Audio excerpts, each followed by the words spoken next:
Welcome back to my channel. So ഇന്ന് ഞാൻ wheelie എങ്ങനെ ചെയ്യണമെന്നാണ് കാണിക്കാൻ പോകുന്നത്. നമ്മൾ വീലി ഫസ്റ്റ് ചെയ്യാൻ തുടങ്ങുന്ന സമയത്ത് ആദ്യമായിട്ട് നമ്മൾ ശ്രദ്ധിക്കേണ്ട കാര്യങ്ങൾ എന്താ വെച്ചാൽ ബാക്ക് ബ്രേക്ക് നല്ലപോലെ ഉണ്ടോ എന്ന് നോക്കണം. അത് കഴിഞ്ഞിട്ട് പിന്നെ നമ്മൾ ചെക്ക് ചെയ്യേണ്ടതെന്ന് പറഞ്ഞാൽ സീറ്റ് ഹൈറ്റ്. ഇത് അത്യാവശ്യം ഈ ഒരു ലെവലിൽ ഇരുന്ന് കഴിഞ്ഞാൽ വീല് ചെയ്യാൻ അത്യാവശ്യം എളുപ്പമായിരിക്കും. അതേസമയം നിങ്ങൾക്ക് കാല് കുത്താൻ പറ്റുന്നുണ്ടോ എന്ന് നോക്കണം. അതോ വീഴാൻ പോകുകയാണെന്നുണ്ടെങ്കിൽ ആ ഒരു ഹൈറ്റിൽ വേണം ഇത് വെക്കാൻ വേണ്ടിയിട്ട്. പിന്നെ അടുത്തതായി വീല് ചെയ്യുമ്പോഴത്തേക്കും ഈ ഒരു ഗിയർ ഇടാൻ നോക്കുക. ഇതായിരിക്കും ഏറ്റവും സിമ്പിളായിട്ട് നമുക്ക് ബൈക്ക് ലിഫ്റ്റ് ചെയ്യാൻ പറ്റുന്ന ഒരു ഗിയർ. പിന്നെ ഇത് പഠിച്ചു കഴിഞ്ഞ് കഴിഞ്ഞാൽ നമുക്ക് ഈ ഒരു ഏത് ഗിയർ വേണേലും നമുക്ക് വീല് ചെയ്യാൻ പറ്റും. ഞാൻ ജസ്റ്റ് ഒന്ന് കാണിച്ചു തരാം എങ്ങനെ വീല് ചെയ്യേണ്ടതെന്ന്.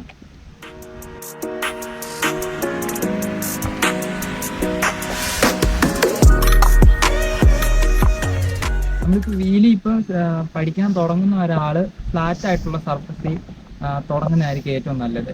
കാരണം എന്താണെന്ന് വെച്ചാൽ നമ്മളിപ്പോൾ ഇറക്കത്ത് എന്തായാലും പാടായിരിക്കും. പിന്നെ കയറ്റത്താണെങ്കിൽ ഓവറായിട്ട് പൊങ്ങിക്കഴിഞ്ഞാൽ നമുക്ക് കൺട്രോൾ ചെയ്യാൻ പറ്റത്തില്ല. പിന്നെ അങ്ങനെ നേരെ ബാക്ക് ഇടിച്ച് വീഴും. അതുകൊണ്ട് ഫ്ലാറ്റ് ആയിട്ടുള്ളൊരു സർഫസ് ഉണ്ടെങ്കിൽ നിങ്ങൾക്ക് അത്യാവശ്യം വീഴാൻ പോവുകയാണെന്നുണ്ടെങ്കിൽ തന്നെ നിങ്ങൾക്ക് കാല് കുത്തിയാണെങ്കിലും നിർത്താൻ പറ്റും. കോമൺ ആയിട്ട് വീലി ചെയ്യുന്ന ആൾക്കാരിൽ ഞാൻ കണ്ടിരിക്കുന്ന മിസ്റ്റേക്സ് എന്തെന്ന് വെച്ചാൽ അവർ കൂടുതലായിട്ട് ഈ ബ്രേക്ക് യൂസ് ചെയ്യും. പിന്നെ സീറ്റിൻ്റെ ഫ്രണ്ടിലോട്ട് ഇങ്ങനെ കയറിയിരിക്കും. അങ്ങനെ കയറി കഴിഞ്ഞ് കഴിഞ്ഞാൽ നമുക്ക് വീല് ഇന്ന് കൺട്രോൾ ചെയ്ത് പോകാൻ പറ്റത്തില്ല. പെട്ടെന്ന് തന്നെ ബൈക്ക് ഇങ്ങനെ താഴോട്ട് ഫ്രണ്ടിലോട്ട് കുത്തും. പിന്നെ വീലി ചെയ്യാൻ നേരത്ത് പുറകോട്ട് ഒത്തിരി പോകാൻ നേരത്ത് ബ്രേക്ക് ഒട്ടും യൂസ് ചെയ്യാതിരുന്നു കഴിഞ്ഞാൽ നമ്മൾ വീഴും. അപ്പോൾ ആ ഒരു ഇതിന് ജസ്റ്റ് ബാക്ക് ബ്രേക്കിൽ എപ്പോഴും ഒരു വിരൽ വെച്ചോണം. പിന്നെ ടൈറ്റ് ഗിയറിട്ട് നിങ്ങൾ വീല് ചെയ്യാൻ നോക്കരുത്. ഇത് ഭയങ്കര പാടായിരിക്കും. മെയിനായിട്ട് വീല് ചെയ്യാൻ തുടങ്ങുന്നവർ ചെയ്യുന്ന മിസ്റ്റേക്കാണ് ഇപ്പോൾ കാണിച്ചത്. എന്ന് വെച്ചാൽ നമ്മളെ ഈ കൈ മടക്കിയിട്ട് നമ്മുടെ ആ ഒരു പ്രഷർ വെച്ചിട്ട് നമ്മൾ ഹാൻഡിൽ പൊക്കാൻ നോക്കും. അങ്ങനെ പൊക്കി കഴിഞ്ഞ് കഴിഞ്ഞാൽ നമ്മൾ പൊക്കുന്ന ആ രീതിയിൽ തന്നെ അങ്ങനെ താഴോട്ട് പോകില്ല. അപ്പം അതിലും കൂടെ കുറച്ചും കൂടി ഈസി ആയിട്ടുള്ള ഇതിന് ഞാൻ കാണിക്കുന്നത് വെച്ചാൽ നമ്മുടെ കൈ നേരെ വെക്കുക. നേരെ വെച്ചിട്ട് ഈ പെഡൽ കണ്ടോ, ഈ പെഡൽ ഈ ഒരു ആംഗിളിൽ വെക്കണം. ആംഗിളിൽ വെച്ച് കഴിഞ്ഞിട്ട് നമ്മൾ ഈ ഷോക്ക് കംപ്രസ് ചെയ്യുന്ന ആ ടൈമിൽ തന്നെ ഫ്രണ്ട് ലിഫ്റ്റ് ചെയ്യണം.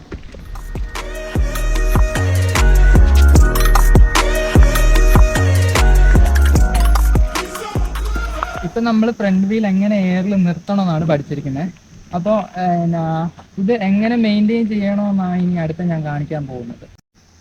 നമ്മൾ വീല് ചെയ്യുമ്പോഴത്തേക്കും അടുത്തായിട്ട് വേണ്ടത് ബാലൻസ് പോയിന്റ് ആണ്. നമ്മുടെ ഈ ബാലൻസ് പോയിന്റിലാണ് നമ്മൾ വീലി എത്ര ദൂരം പോകണമെന്ന് വിചാരിക്കുന്നത്. നമ്മളിപ്പോൾ ആ ഒരു നല്ലൊരു സ്പോട്ട് വീല് ചെയ്യുമ്പോൾ കണ്ടുപിടിച്ചു കഴിഞ്ഞാൽ നമുക്ക് കുറേ ദൂരം വീല് ചെയ്യാം. അതിനായിട്ട് എന്തൊക്കെയാണ് ചെയ്യേണ്ടതെന്ന് കാണിച്ചു തരാം അടുത്ത്. നമ്മളിപ്പോൾ വീഴുന്നതിന് തൊട്ട് മുമ്പുള്ള ഒരു പോയിന്റാണ് ബാലൻസ് പോയിന്റ്. ആ ബാലൻസ് പോയിന്റിൻ്റെ കുറച്ചും കൂടെ ബാക്കിലോട്ട് പോകുമ്പോഴത്തേക്കാണ് നമ്മൾ വീഴുന്നത്. അപ്പോൾ അങ്ങനെ വീഴാതിരിക്കാൻ വേണ്ടി നമ്മൾ മെയിനായിട്ട് ശ്രദ്ധിക്കേണ്ടതെന്ന് വെച്ചാൽ ആ ഒരു സമയത്ത് നമ്മൾ ബാക്ക് ബ്രേക്ക് നല്ല രീതിയിൽ ഒന്ന് ജസ്റ്റ് ഒന്ന് പിടിച്ചു കൊടുത്താൽ മതി. അപ്പോഴത്തേക്കും സൈക്കിൾ ഫ്രണ്ടിലോട്ടൊന്ന് ആഞ്ഞോളും. പിന്നെ ആ ഒരു ടൈമിൽ നമ്മുടെ ബോഡി വെയിറ്റ് കുറച്ചും കൂടെ ഒരു ഫ്രണ്ടിലോട്ട് ആക്കുകയാണെന്നുണ്ടെങ്കിൽ നമുക്ക് ആ ഒരു ബാലൻസ് പോയിന്റ് പിന്നെയും കിട്ടും. അതുപോലെ തന്നെ നമ്മുടെ വീലി കുറച്ചും കൂടെ നന്നായിട്ട് കൺട്രോൾ ചെയ്യാൻ പറ്റും. പിന്നെ ആ ഒരു സമയത്ത് നിങ്ങൾ മെയിനായിട്ട് പെഡലും കൂടെ ചെയ്യാൻ നോക്കണം. എന്നാൽ ആ ഒരു സ്പീഡ് ഉണ്ടെങ്കിൽ മാത്രമേ ഇതിനൊരു നല്ല കണ്ടിന്യൂഷൻ കിട്ടത്തുള്ളൂ. അപ്പോൾ നമ്മുടെ വീല് ചെയ്യേണ്ട സ്റ്റെപ്സൊക്കെ ഇത്രയേ ഉള്ളൂ. ഇത് നമുക്ക് ഒറ്റ ദിവസം കൊണ്ടോ അതോ ഒരു ആഴ്ച കൊണ്ടോ പഠിച്ചെടുക്കാൻ പറ്റുന്നതല്ല. ഞാൻ തന്നെ ഇപ്പോൾ സൈക്ലിങ് ചെയ്യാൻ തുടങ്ങിയിട്ട് ഒരു 7 വർഷമായി കാണും.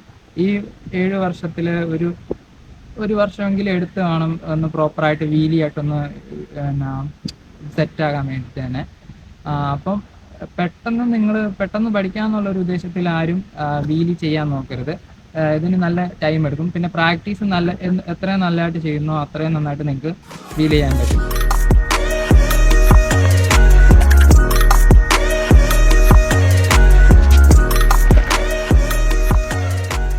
വീലി നിങ്ങൾ പഠിച്ചു കഴിഞ്ഞതിന് ശേഷം അടുത്ത ഒരു സ്കില്ലെന്ന് പറയുന്നത് കോസ്റ്റിംഗ് വീലിംഗ് മാനുവലാണ്.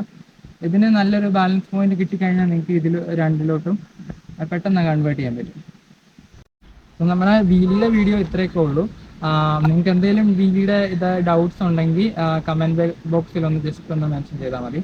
പിന്നെ നമ്മുടെ വീഡിയോ ഇഷ്ടമായെങ്കിൽ ജസ്റ്റ് ലൈക്ക് ചെയ്യുക, ഷെയർ ചെയ്യുക, ഒന്ന് സബ്സ്ക്രൈബ് ചെയ്യുക. അപ്പോൾ താങ്ക് യു.